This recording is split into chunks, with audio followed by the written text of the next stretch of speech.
Oh, nice. Somebody forgot their tool.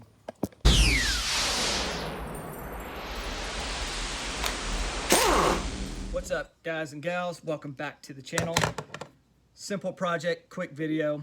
I have to replace an O2 sensor on my 2014 Ford F150. Now I have the Ecoboost with the 3.5. I got a check engine light and the code was P0151. Basically what that came out as, it is the O2 sensor. It is on bank 2, sensor 1. Now bank 2 is going to be on the driver's side. Bank 1 is on the passenger side. If it says sensor 1, that means it's before the catalytic converter. If it's sensor 2, it is after the catalytic converter. Luckily for this one, it is really easy to get to. It is really easy to get out and replace. You can do it in your driveway like I'm doing. Here's how I'm doing it.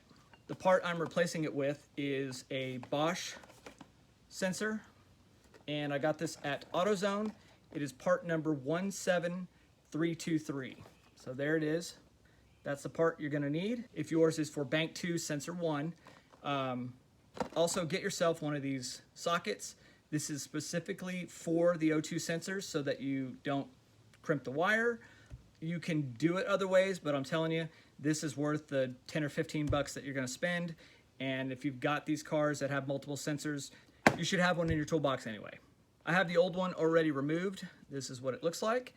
The wire on it is about 27, 28 inches or so.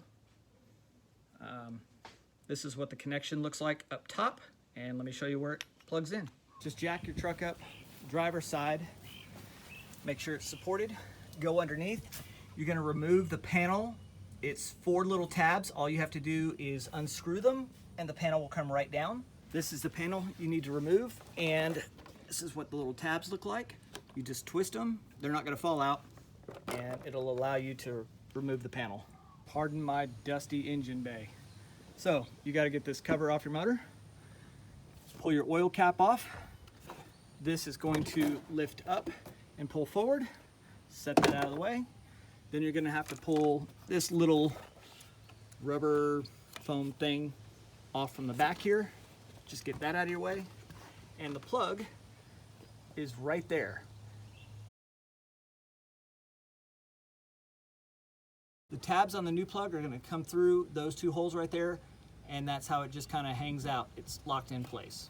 So the wire just runs right down there, and there's the hole for your O2 sensor. And here's where it goes, right there. And it comes right off the bin that's on the back of the turbo. It's literally like it's right there. So you can see it's not very far away. When I got up in there the first time to take it out, I could only fit this smaller ratchet in there, and I needed some more leverage. So if your jack will allow you, take off the second part of the handle. This is all this is for me. I slipped it over my ratchet, and then I got a lot more leverage, and I was able to crack it free.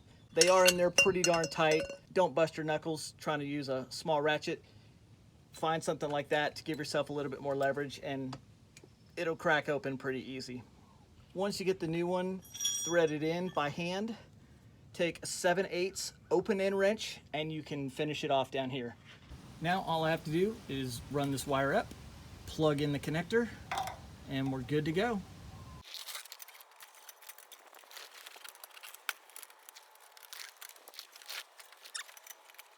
As I was putting my panel back in, I noticed something red that just looked out of place. So I scooted back, reached my hand up in there, and this is what I found.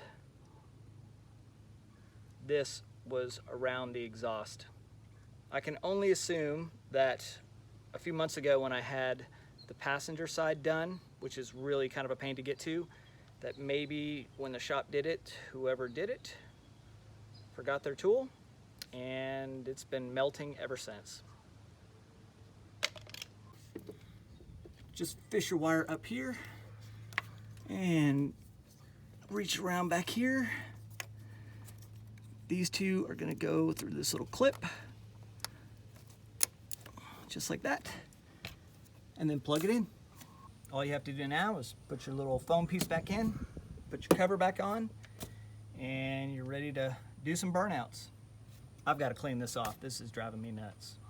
Something I learned just recently, when I had my other one replaced, you should really replace both sides. So if you're doing sensor 1 on one side, do it on the other side.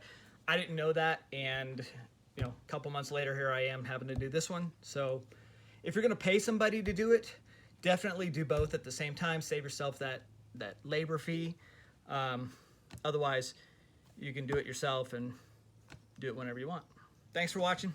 Stay hungry, stay foolish.